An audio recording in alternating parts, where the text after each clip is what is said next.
So, welcome, ladies and gentlemen, and I think you're in for a really interesting chat today because we've got Craig Semple here. Now, Craig is the author of the book, The Cop Who Fell to Earth.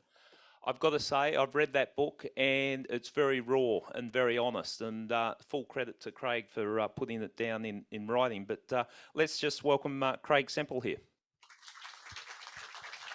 Thanks, Gary. Thanks, everyone.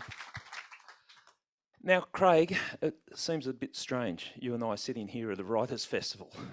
Like, have a go at us. How did we get ourselves in this position?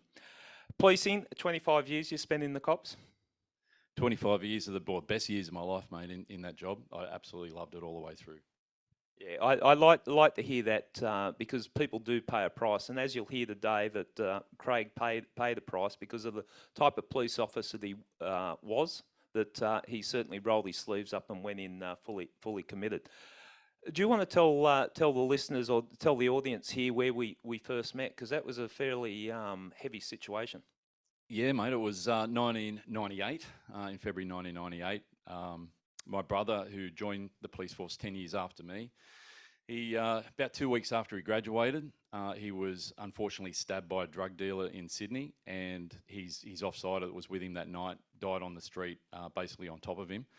And the first time I met Gary, I'd only just rocked up at the hospital to the intensive care. He'd survived getting through surgery and everything, which was touch and go for a long time. And Gary was in the homicide squad, and obviously because it was a homicide and an attempted murder on my brother, he was called in to get a dying declaration off my brother because in case he didn't make it. And anyway, Gary turned up at the intensive care ward and had a little bit of a barrier to get through before he could get in and talk to my brother. To put it in perspective, I managed to get through all the staff that saying, look, he can't be disturbed, but it was crucial. You know, this was a murder of a police officer and Craig's brother, Jason. There was a good chance that he wasn't going to pull through, and we wanted to get the version of events. Just as I think I've got through all the barriers to get to speak to Jason, I bump into this guy. Who was playing the protective older brother role, and so you could imagine I had to be very delicate in the approach. But yeah, it must have been hard for you, Craig. It was, and we've had this discussion before. Look, it's one of those things where, as a detective, I've been a detective for 10 years up until that point, and I was always in control. I was the cop who turns up and investigates the murders, the stabbings, and everything else that goes on. And here I was actually out, well, Jason, my brother, and the rest of the family were now in the victim side of things. So that was new ground for me, and it was a really uncomfortable period of time from that side of it. But it was really traumatic as well. There was so much going on over that period of time. It wasn't just the fact my brother got seriously injured, but there was so much grief involved in the whole thing. I remember meeting Peter, who died. His brothers and mum came up to the hospital to visit my brother in recovery there one day, and there was so many things going on, so many competing emotions and feelings, because I actually had feelings of guilt because these guys had lost their brother, and mine was still alive. It was really quite strange, a lot of those conflicting emotions. But look, it was, and then we had the funeral and everything too. And I still remember when Peter's widow and his young children came in. What really hit me that was his kids were the same age as my kids, and that was a real big sledgehammer as well. It certainly it brings it home what policing is about when you see situations like that. But I would imagine that having been through that, did it change your view on the way that you conducted yourself as a police officer? Yeah, it was a big change because I'd had a pretty flamboyant, cavalier approach to my own well-being and safety. I always thought I was bulletproof. That's a nice way of describing. So you were reckless.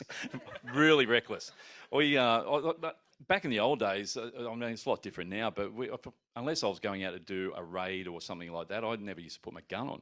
Most of the mundane day-to-day jobs, I would never worry about putting on my firearm. It was just like you get a little bit cavalier and a little bit, it's like reckless in some regards, but it was just like you get too comfortable. And then after what happened to my brother, from that day onwards, I was putting my gun on every day. Didn't matter what I was doing, whether I was sitting in front of a computer, a typewriter, whatever, my gun was on. So it really made me a lot more vigilant. And I guess I didn't feel as immortal as I used to. And I could, this has happened to my brother. For the first time, I realised this could happen to anyone at any time. because it is a really dangerous job. And and it sort of changed the way I did my job too. I became quite focused. I was doing a lot of drug work already up until that point.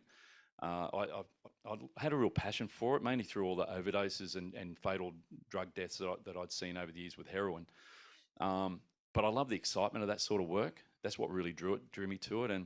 But then it got real personal. After my brother got stabbed, it was now I had a personal reason to really target and go after those people who had sort of the same sort of thing. And I became, it sort of turned into a bit of an unhealthy obsession. Like I was really driven. And when it becomes personal, that's when you don't know when to put the brakes on and to back off a little bit.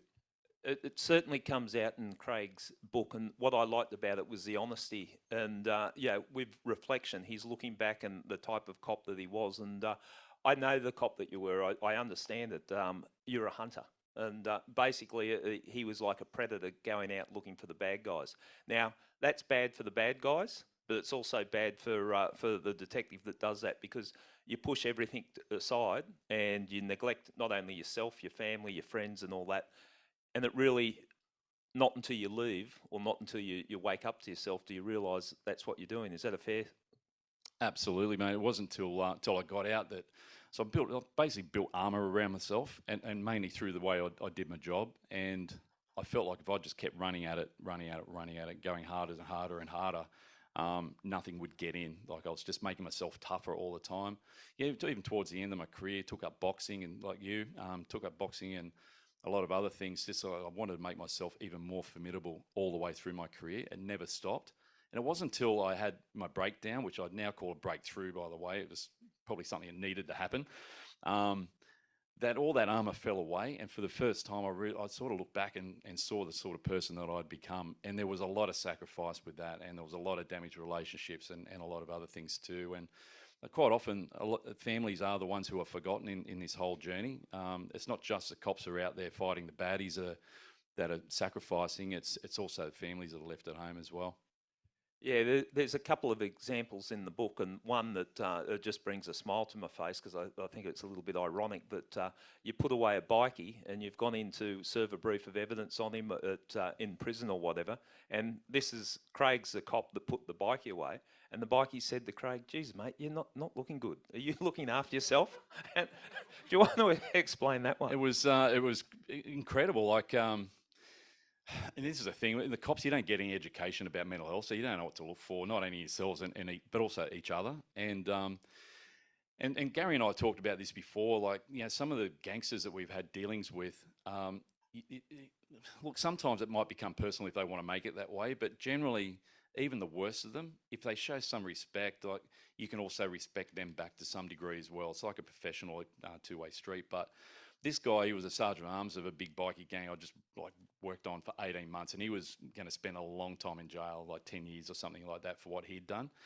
So I went and delivered the brief, and he was just so, like, we talked about a lot of stuff, and I don't think he wanted to see us go, because the first time in ages he'd actually having some intelligent conversation. He wasn't getting a lot in jail, but he actually looked at me, and it was all compassion. There was no malice or anything in anything he said. He just said, "Semps, mate, you and I are the same age. We're the same age, but look at you. Like, you are," truly, he said, "look at you. You look way older than me, and I might be in here for the next 7 or 10 years, but mate, this job is going to kill you." So basically, it was really, it was really unusual that for all the people I was working with, people in my family, everything, all my mates, out of all those people, he was the first one to notice, truly notice, and that was like, that stuck with me. It really did, and I haven't seen him since, and I'm not going to go looking for him, but if I did, I'd shake his hand and probably buy him a beer for that. It is a funny thing about policing. There's humanity in spots where you least expect it, and a little bit of kindness like that. But that's a sort of wake-up call where you've got your adversary actually saying, "Mate, I'm a little bit worried about you." It's a bit strange, actually, Craig. You want to wake up to yourself. Well, obviously, I wasn't too hard on the people I locked up. Obviously, they had some care for me, Gary. Exactly. And we both had a full head of hair when we started in the cops. See what happens? What drove you? What drove you in policing? Because you need, and I talk because I know people like Craig in the police, and they're driven people. So when everyone else is falling by the wayside, there's one person that's still going and going and going. What was driving you? Well, it changed over time. Initially, it was challenge. one of the best things about the cops is, for me, I would never have found my true potential in life if I hadn't joined that job. I was pretty quiet before I joined the police force, and it wasn't until I was thrown into an environment where you really, you get the opportunity to push the boundaries as far as you can. And by pushing the boundaries all the time, you get so much personal and professional growth. And so the challenge that was offered to me was amazing, because it got me to give me the opportunity to test myself and see what I was truly capable of. And that those boundaries kept going out and further and further and further. But over time, what drove me sort of changed, and then it became the thrill of the hunt. It was like, the thrill of hunting down bad people over a long period of time, and putting that meticulous work in, and doing all the hard yards to eventually get them in handcuffs, and then you get that dopamine hit from the reward from that win, and then after that, it became what drove me was actually just trying to stay ahead of my mental health problems that I was clearly experiencing for the last 8 or 9 years. It was just like trying to stay one step ahead of the monster that was trying to pull me down. So it was just the adrenaline after that. It almost sounds counterintuitive that the thing that's causing the problems are mental health. So you just ramp it up and stay ahead of it, stay ahead of it.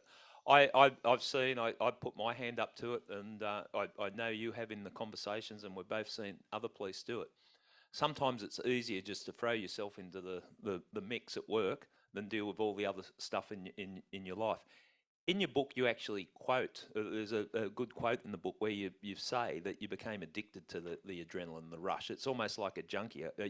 You get one arrest, I want one more. Is that the type of thing that you're talking about? Yeah, it was like every time I finish a job, especially like a big one I've been working on, I would just like, yes, it's the best job I've ever run, but now I need another one. And the next one needed to be bigger, and the next one bigger again. So it was just that constant quest for, I just loved keeping myself under the pump, like like intentionally keeping under massive loads of stress. Just get that adrenaline hit, and that just plug yourself into the adrenaline socket of police work. But I actually don't know how like normal people in my life outside the cops could even have a conversation with me, because I was just like really manic the way I was.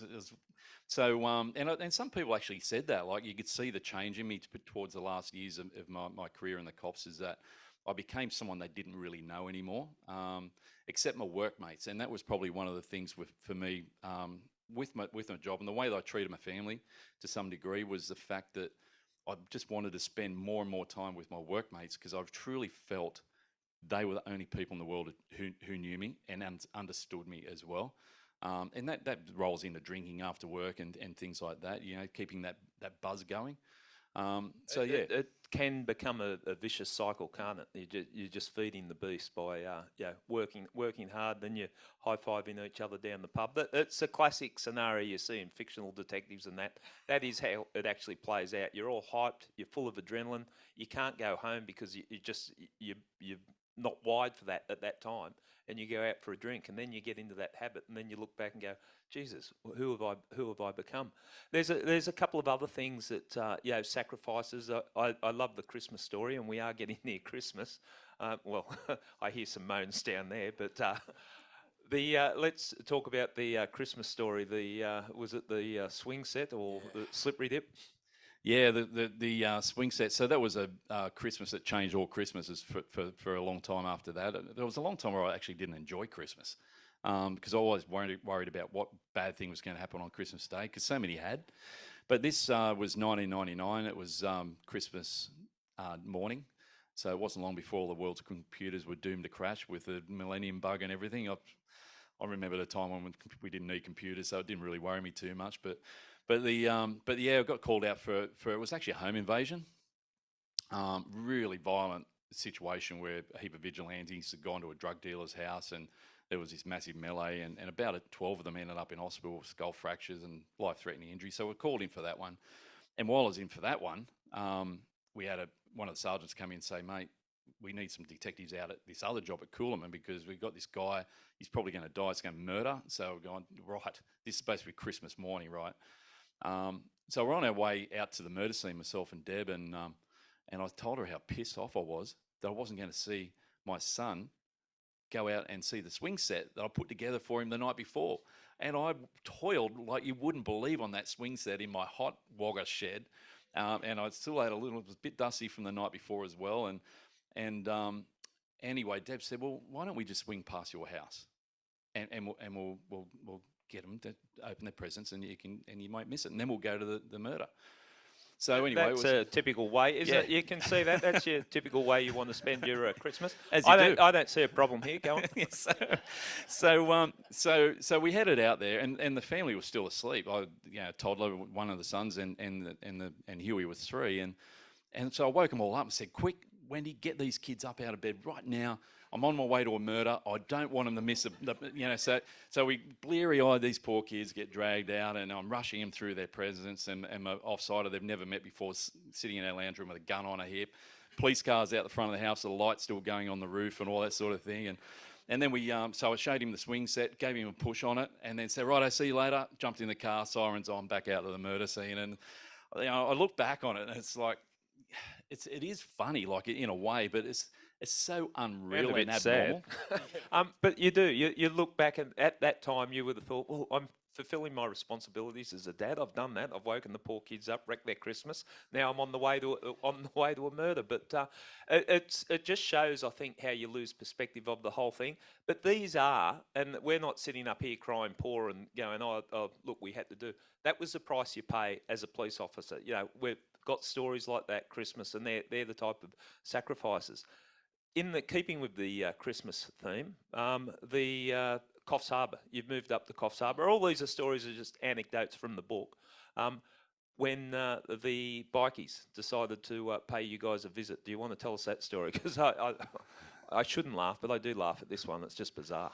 Yeah, it was. Look, bikies usually got a code that they'll stick by. There's some unwritten rules in the world of crime and cops, and one of them is you don't go messing with cops in their personal lives, just with their families, their homes or anything. But and I'd had very little to do with bikies over the years. I just peripheral stuff. It never become personal. And anyway, we had our detectives' Christmas party, and anyway, our local bikie gang in Coffs Harbour, who the crime squads had given a bit of a touch up to during the year, they had got wind of it. Someone let them know about our Christmas party in advance, so they organised a hit on it. So basically, so they had interstate bikies sent to Coffs Harbour, where they teamed up, got a maxi cab down, parked in the back laneway of the hotel, gave the driver $50, said, "Mate, don't go anywhere. What we're going to do is not going to take very long.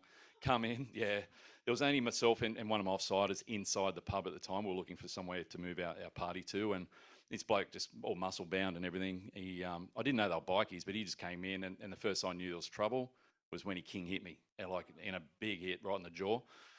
But luckily for me, I don't have a glass jaw, so I didn't go down, and I was coming back to fight him, and he brought in an empty beer glass, purpose for what was happening, and he pegged it at my face point blank, so it was like heading for my eyes. And I don't know how on earth I had the reflexes to actually ka-ching, put the arm up, and like a ninja, it bounced, smashed on my arm, and especially after having a few beers at the Christmas party, that was even a feat worth describing in the book as well. But and then the bouncers and everyone jumped in, and he was putting on a set of knuckle dusters ready to go further with it, and so I got dragged one way, he got dragged out to another bar where all these gangster mates were waiting to regroup. They went outside, went round, and our outdoor Christmas party, which all the wives and girlfriends and lawyers and everyone was out there. And they had no idea what had happened inside. And these guys just came through like a tornado and just went through our Christmas party, chairs, tables, everything going out everywhere. One of my workmates got knocked unconscious on the ground, and they laid a slipper into him while he was unconscious. And heaps of stuff was going on. I had no idea until I saw these fast-moving shadows going past the smoked glass doors, and I thought, holy shit, there's something going on out there too. So I went outside. I was getting treated for my cut on my arm. And I went out, and it was just like, literally is why we laugh about it, it was like the Wild West. It was just pitch fights up and down the street with detectives and these, I didn't know it then, but they were all bikies. So I was just shocked into a moment of inaction, because I was just looking at it thinking, is this really happening? It's like there was no warning signs for this to happen. And so it was only a moment's shock, and then I got into it, and as you would expect, and but then it all got sorted out in the end. I think we probably came off worse because we were just unawares, and these guys have turned up prepped and ready to go. but it was a real game changer for me mentally as far as um, we, we didn't get a lot of support from management after what happened there. And it was not so much in support of, like, these guys all got charged and everything, which is one thing. But what should have happened after they crossed that line and attacked us off duty was there should have been some pretty swift action in return, and all our bosses just hid under the table and didn't want to do anything to make sure that we sent a message that you just don't do this to the police. Like, we needed to take back control. They didn't do that, so that was a bit of a turning point for me. And from there on in, I guess I became really fixated on bikies, and it's turned in. It was basically a catalyst. Probably one way to describe it is I woke up the bear, and from there on in, for the next 10 years, all I did was live and breathe bikies, and I just hunted them everywhere. So so that attack on us, for a lot of bikies, that ended up like not a really good decision. And I know in speaking to Craig that Craig and his offsiders in that incident felt let down. And when we talk retribution, that is a line that's crossed. Like, we operate in that there's some rules when we're playing, major crime, that you don't touch families, that type of thing, and you don't bring that to a social function. So it's not doing anything untoward, but it should have, a really strong message should have come out, so that type of thing is looked at and not acceptable, because otherwise you do feel vulnerable as a police officer. You spend a lot of time working in country areas. You can't leave your work at work, because you're socialising in the community with the people that you're dealing with, and that you would have crossed that time and time again in the country. Yeah, well, working on bikies in the city for most cops, so you can go and interact with some bikies and go home and be pretty comfortable that they don't know where you live. But in the country, they knew where I lived, what car I drove, where my wife went to school, where my kids to work, my kids went to school, and so the dynamics are totally different. I had the president of the Finks bikie gang, which is the crew that attacked our Christmas party, renting a house over the road from me for 6 months there at one point. So we were at our street Christmas party together. It was awesome. We were giving each other stink eye a fair bit across the party, but it wasn't much Christmas the best wishes between us. But it was. But that's country policing, and the thing with that is too, like, I saw a lot of cops who would back off, not even search bikies' cars when they pulled them over and stuff, because they were worried that there might be some reprisal for doing it. And that was unfortunate, and that's one of the things for me, and it's not like pumping my weights up or anything, but I just knew that you just can't let fear of that sort of reprisal get in the way of the way you do your job, because if I did, I wouldn't have been as effective as I was. So as much as it was in the back of my mind, and there'd be lots of nights where I'd lay awake because I hear a noise in my house and I think, is that them?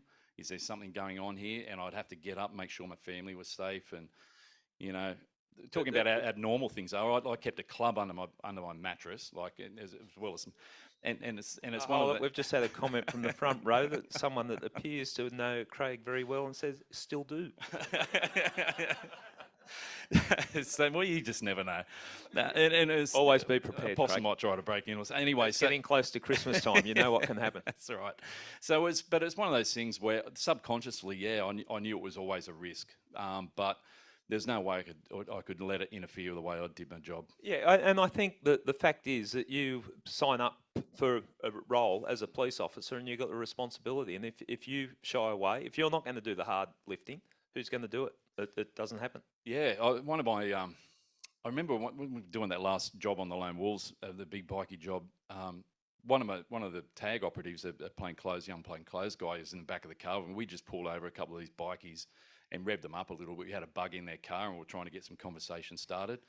But we might have overdid it a little bit, because all they did was talk about how much they hated us all the way home, rather than talking about the job. But when I got in the back of the police car, this young fella said to me, "Mate, the way you interact with these guys, aren't you worried about them doing something?" And I said, what, burn my house down? And he said, yeah, something like that. And I looked at him and I said, mate, look, at the end of the day, and there's a lot of bravado in this, but I said, look, they might think about doing something like that, but I belong to the biggest gang of all. We got 16,000 members. We all wear guns, and I'm pretty confident that we're all safe. But, there's a lot of bravado there, but subconsciously, there was always that little bit of trickle of fear that something might happen. Now, listening to Craig, you get a sense the type of police officer he was, very committed, 100%, and in there, boots and all. But it came as a price, and you started to recognise that price. And I think it really it dawned on you at the end of that big bikey job that you just basically threw away your life for 12 months, 18 months or whatever, got great results, but it left you a bit of a shell of a human being. Yeah, it was pretty much. But the day that we did the raids, like normally getting up in front of a heap of cops and brief them up, it was all about bringing a lot of passion and inspire them and everything before I sent them out towards danger. But I remember that day that we did that, the normal passion and euphoria that I'd normally like have experienced, I actually felt flat and almost depressed. Like it was nothing that I could enjoy from what we're about to do, which is the first warning sign for me. I was clearly burnt out. But over the next 4 weeks, my mood plummeted so hard and fast. There was nothing I could do to stop it. So it wasn't so much about realizing the warning signs for me. It was I was basically hit over the head with a hammer with it. So I ended up having what I called then a breakdown. And then a psychotherapist recently said to me, it was a couple of years ago, he said, "Mate, you're always talking about the event of your breakdown. Could we better describe that maybe as a breakthrough? Because look at what's happened as a result." And I was so gobsmacked when he said that. Like it really fitted my situation now. But for a long time, I was in a world of hurt. I was out of the cops 9 months after we finished that job, so it didn't take very long to go through that period. And I spent 3 years in the hurt locker. Craig, what did it take to you actually put your hand up? Because you see this time and time again where someone like Craig was struggling, but he's a tough guy. He's not going to say, I'm not coping. What was it? What was the catalyst that you had to put your hand up? It actually, like, towards the end of the 4 or 5 weeks after that job, like I was to the point where I wasn't sleeping at all, and I was a complete wreck at work. I took all my remaining energy just to fake that I was okay, and I clearly wasn't. But what really helped, I think, in the end was one of my supervisors. So he was one of my best mates as well, and sometimes it's just the little things a bit out of character for people as you know them that gets you switched on. And I just called off sick 2 days in a row with the flu, right? And I never used to do that. And he just thought, Samps, even if he's dying pneumonia, he'd be at his desk. What's going on there? So it was just that little clue for him. Instead of picking up the phone and me blowing him off over the phone, he actually got in a car, come and saw me, and he could see that I was in a world of hurt. And he basically gave him permission. That was the key to it.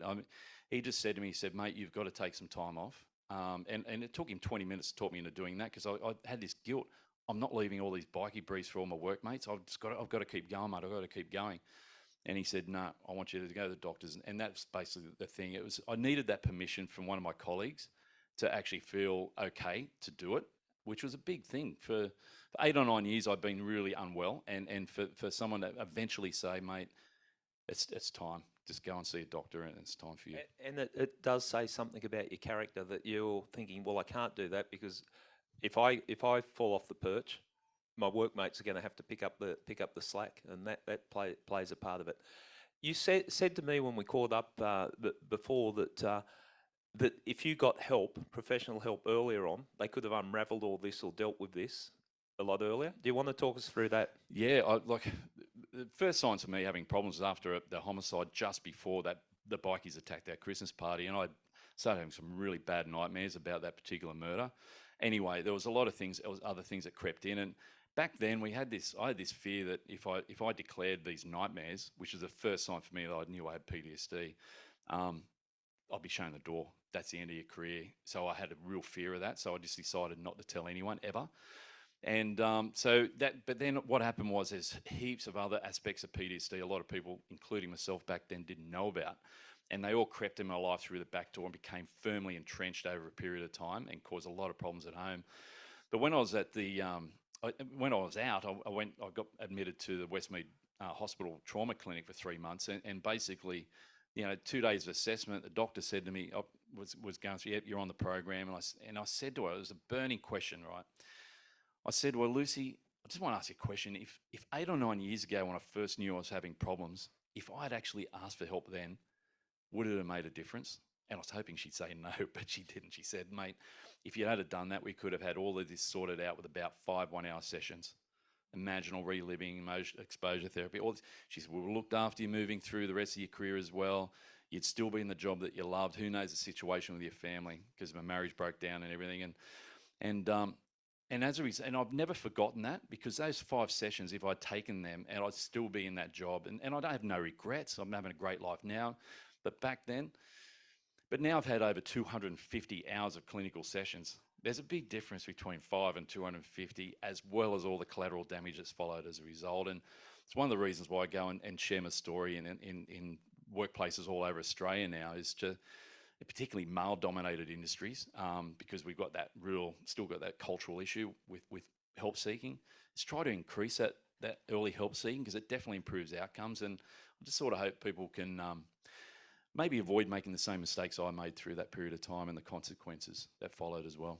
Well, again, and I reference the book because saw the rawness and honesty that Craig's talking now. It comes out in every page in the book, and it's a real eye opener.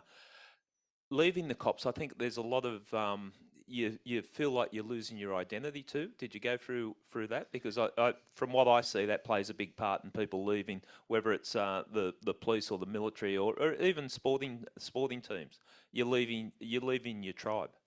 I actually didn't understand at the time, and it was something that probably complicated my treatment and recovery over that period too, because like I had PTSD and also major depressive disorder, but then I had it's actually, there's a grief associated with that loss of identity.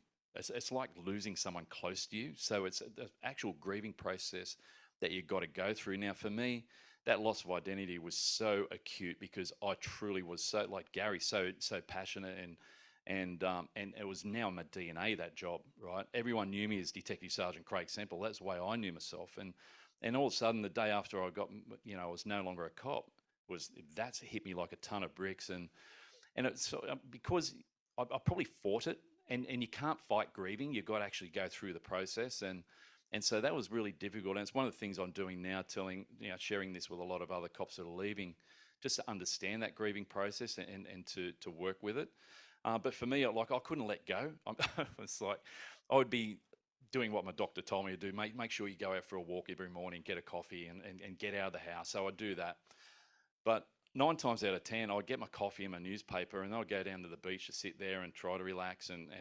But then, because I was so hardwired into the life I had been living, I'd be looking around, and instead of seeing all the good things happening in the world, I would see someone doing a drug deal in front of me, and I'd be ringing up my work and saying, I remember one day I rang up Radar, my old workmate, and I said, mate, you got anyone up there at Woolgoolga at the moment? There's someone doing a drug deal right in front of me. He said, Samps, if you keep ringing us like this, we're going to have to sign you up as an informant, mate. So it was so hard to let go, but because it just gets hardwired into you, and it's sort of fight, flight, it's hypervigilance, all this sort of stuff. You get hardwired. Well, I mean, when I was at the trauma clinic, one of the sets of homework they gave me was said, "Oh, Craig, your homework this week is to go out and you've got to try and write down as many good things as you can see people doing. How many do you reckon you could see every day?" And I've said, 15. I'm sure that, no, mate, that's too high. Just keep it at 3. So I went out to do my homework, and I'm looking for good things people are doing, and what am I seeing? All the bad things. It wasn't the best homework to give me back in those days. Jesus, they had their work cut out, didn't they? What was it like writing the book? What was that experience like for you? It was so important for my recovery, and that's the main reason it all started. It was just writing down all these experiences to make sense of them all. I found it's one of those things where I've been asked before whether I encourage people that are going through tough times, especially with trauma, to actually write down their experiences, and I actually do encourage it, as long as there's some good therapy and support around them during that time, because sometimes you've got to really confront some big issues. But for me, I've got such a high level of self-awareness now, not just for where I am now, but where I've been in the past. And it's mainly because through writing this, I've had that opportunity to sit down, look back on my history, and sit there. And when you're writing it out in words and you're trying to tell it the best way you can, it forces you to confront everything, and you can't hide from it. And you actually got to get in there and get back in the trenches and process it all properly, including a lot of the mistakes that I made with relationships and all those sort of things too. Got to be open and honest and confront those things. But it's been such a cathartic exercise. It's given me so much awareness, which is then I can then take out and share with other people too, so that it benefits others. But and also for the mistakes I made, which I've clearly been so honest about some of the stupid things I did in my life over that period of time. And for me, it's also given me a chance to make peace with all that, rather than carrying around guilt and regret for the rest of my life, which is truly toxic. You make your mistakes, and then you own them, and then you draw a line in the sand, you learn from it, and then you move on. And that's what that gave me a chance to do as well. We might open it up for questions now. So if anyone's got any questions, there's one over there. We'll bring a microphone. There's one there as well. So. Oh, thanks. That was really interesting and really nice to hear that candid discussion. I was really interested in what you said about your supervisors earlier in your career. And the reason being is that I remember when I first got involved with the police, one of the young constables came when I was asked, and I knew nothing about policing, came to me when I gave a talk, was, "Can you please help me?" And I said, "Why?" And he said, "Because I don't want to end up at 50 institutionalised or an alcoholic, which is what the career path is in forensics." And I was really shocked by this. I'd worked in lots of industries and I'd never come across this before, and it really sort of brought me home, particularly as I'd given an example in this study about commercial divers, and the only way I could motivate them to not break their tables was by the fact that they wouldn't be able to get an erection if they developed a nervous syndrome associated. Do you want to answer that question, Craig? Sorry. Viagra. The question I guess that I want to get to is, what can we do for those supervisors to better alert them and prepare them? I'll just repeat the question because people, not the erection question. Basically the question, what can supervisors do to help people in environments like the police or the stressful situations? What would have made a difference for you? Education. That plain and simple. I mean, there's so and still. I mean, there's been a lot of progress over the years since I've been out about the way mental health is looked at, but so far to go. So cops every year we've got to go and do 2 days of proficient. What's the word, Gary? You don't want to say it either. Proficiency training, don't we? Yeah, we know what he's trying to say. I'm not going to steal your words.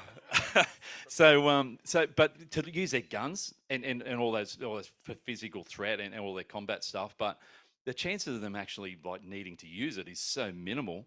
But they have no mental health training. Like there is just about none. So and they're more likely. Well, 95% of all injuries for cops are psychological. So you wonder where the priorities are, and you know, there's a lot of cops dying by suicide as well. I've just learned of one today of a mate of mine who lost an ex-colleague from suicide. So there's got to be more done there, and leaders don't know what to look for unless they're actually told. You know what I mean? And it's one of those things where, you know, that example I just shared of a really good example of leadership in this space, they're rare occurrences. And now I could give you plenty of examples of like really poor approaches to mental health by senior leaders as well. And part of that is too, that we're all in the trenches together, and a lot of the stuff that might be warning signs, everyone's experiencing. You know what I mean? And it's what, and then if you go and approach one of your troops and go, "Mate, I think you're doing tough. You need to take some time off."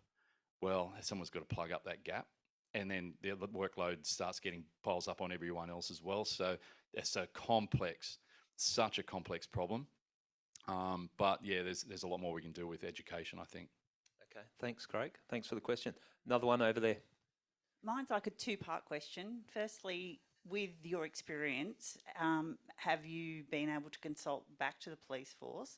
And secondly, do you think the police force, I think you've already partly answered that, doing it better now to help educate or put in place protocols to help the people out there doing the hard yards? Yeah, it's a good question. They are doing a lot more. I mean, in part of that question, I'm running programs now that I put together during COVID called Growing Through Transition. The programs I'm running for cops who are leaving. Okay, so they're either been given their last date when they know they're leaving, or they've just recently left. And it's a program I put together where I saw the shortfalls of the things that were not there when I left, and one of the big ones is information about where to next, what's in front of you, what's the process. There's so much unknown, and there's no one there to so I'm sort of filling that gap. But I also tell my story as well, which gives them a sense of hope, because a big part of recovery, a big ingredient, is having hope and belief that you can actually get there. So me sharing my story just gives them a little bit of that hope that they can do it too. So that's that part of it, and then the loss of identity, explaining that to them so that they're better prepared than what I was for that loss of identity as well. So and that's all being funded and supported by the police force and their work cover insurer EML. So there is so much, like they're right on board with this sort of thing, and it's good to see that they actually see the value in using the lived experience of others that have been there rather than just clinicians as well. It adds such a different dimension to like getting people to stand up and take notice so that they're actually there. Because those guys, when I'm running those programs, they know my background, they know where I've been, what I've done, and they know that I'm one of them. So that's an important thing too. So that helps a lot. Hi. Sorry, we have a question online. They're asking, what are the key warning signs to look out for? With PTSD or Unspecified. well, with trauma, with cops, some of the big ones are especially relationship problems. A lot of emotional numbing goes with it, and withdrawal from family and friends and the people that you care about, because you just can't tap into those positive feelings anymore, like love and happiness. There's that, there's startle response, there's that irritability and anger, hair trigger temper. Those sorts of things are very, very common.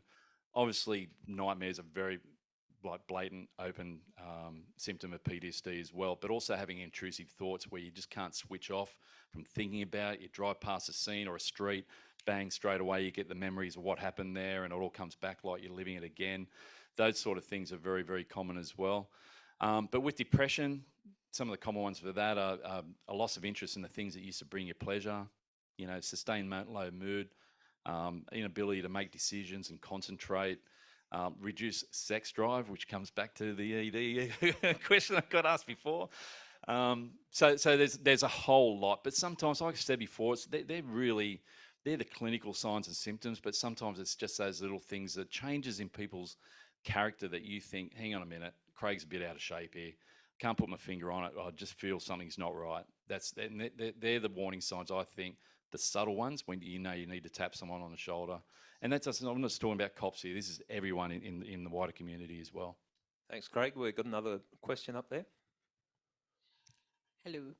So just wanted to say thank you for the courage of sharing your story with us today. And you spoke earlier about the adrenaline rush and the kind of addiction that you got to the pursuit. What have you replaced that with in your life? Or have you nullified the need for that?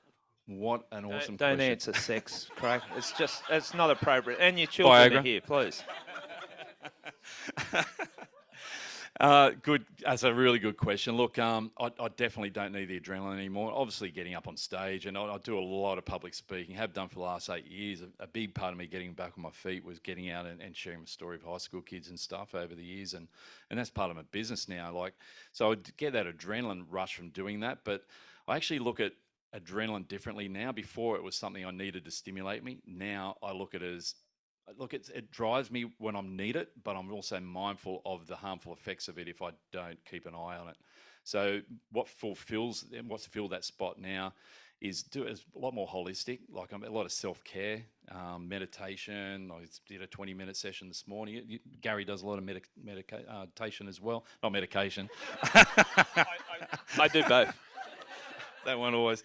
So and look, I've got a great family as well, and partners here with the kids, and they fulfil a lot of that stuff too. But now life, I don't want the excitement. Like I said, when I got out, I was still trying to get the eye of bikies at service stations and stuff like that. But now I've got no interest in it. It's one of those things where I like the quiet life. It took me basically I had to rewire myself. Remember I said I was wired up to see danger and. Well, now it's taken years, but through doing a lot of good stuff like meditation, exercise, and giving back, volunteer work, all those sort of things is actually unwired all that wiring that happened before. And I actually feel like I'm back to me again. Obviously I've got, thank you. I've got a skill set there still in reserve if I need it. It will come out. Hopefully I never do. And to get a sense of what we're talking about here, like there's, again, I'll reference a book. At times you were walking in the pubs looking for bikies just to have a fight. That's not sensible. No, well, soon after that bikie job, I did say I was a little bit derailed there. Reckless. Reckless. But yeah, there was one time I actually walked into a pub at Grafton and because all the Harleys were parked out the front, and I just thought, these guys had been intimidating some new probationary constables we got out of the cops, and they were scaring them basically almost out of the job. And I thought, righto, no worries, here they all are. It wasn't any planning went into it. I just saw the bikes there, and so I walked in solo in my business clothes, and I walked in there, and there was bikies in their colours, and I picked out the sergeant of arms.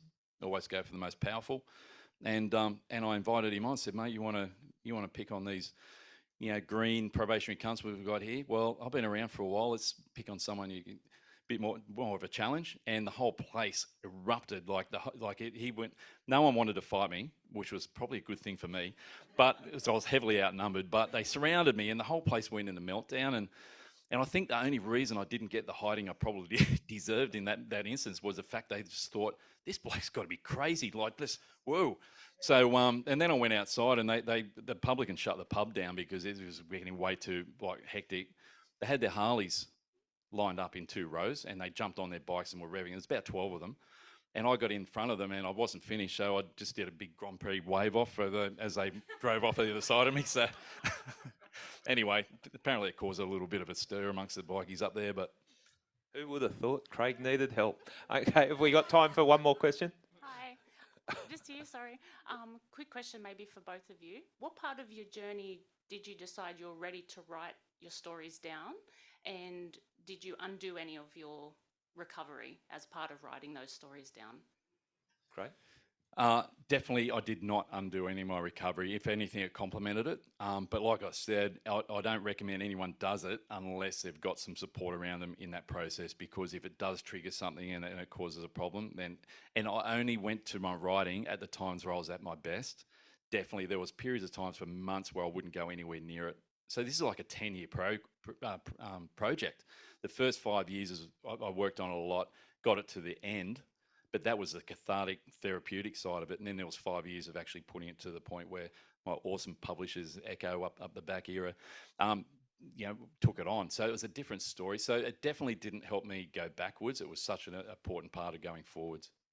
Yeah, and we've spoken a great deal about what it was like. Was it cathartic writing the book?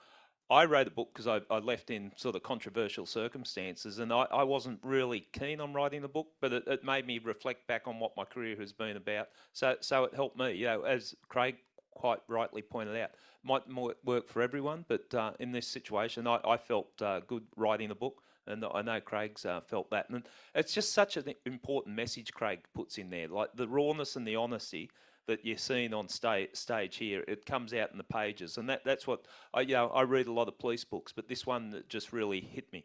Now, I think we've got time for... There's someone that's got priority down here. This is a poor family that had to put up with Craig down here. So what do you guys want to say about him? Now be careful.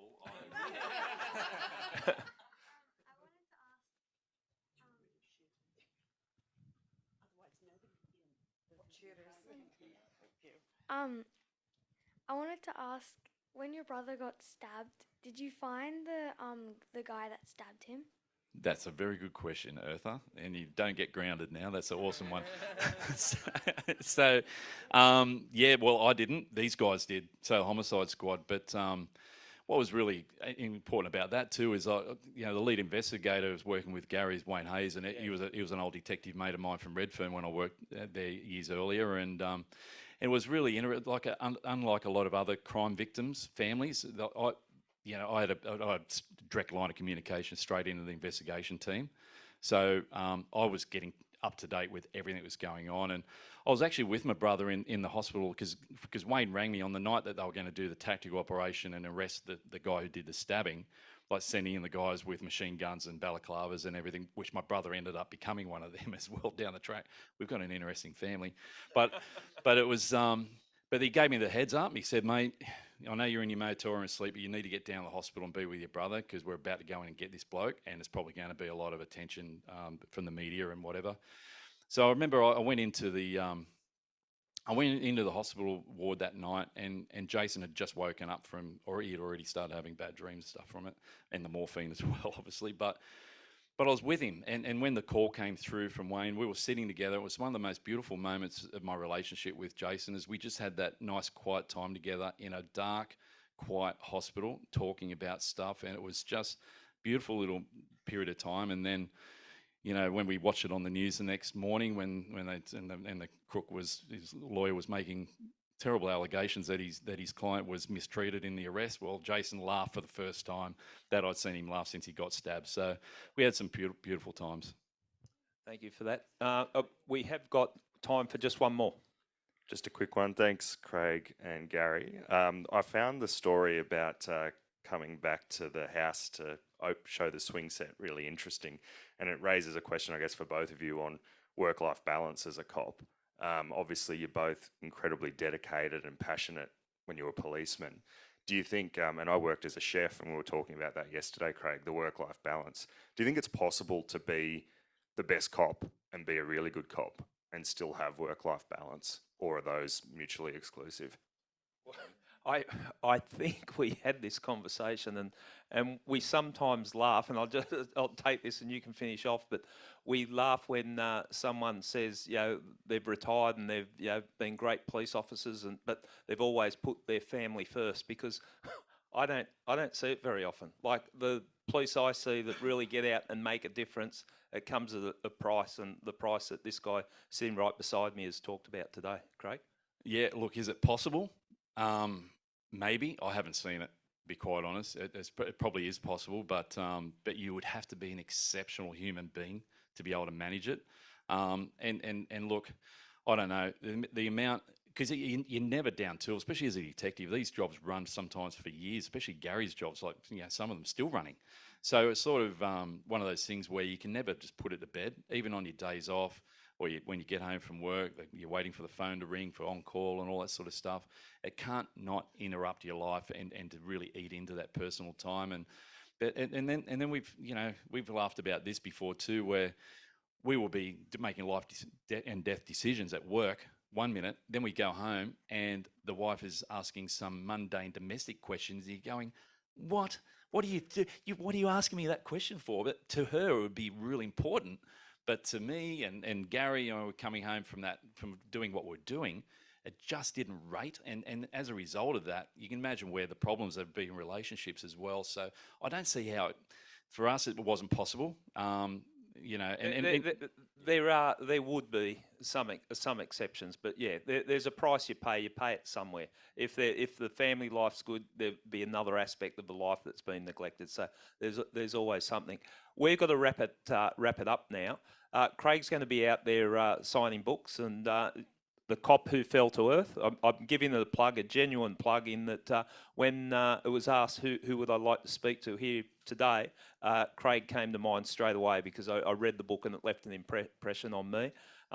And Craig, I'd like to thank you for your service, not just in the police, but the stuff that you're doing now with your honesty and helping people and preventing them going down the path that you've gone. So can we give Craig Semple a round of applause?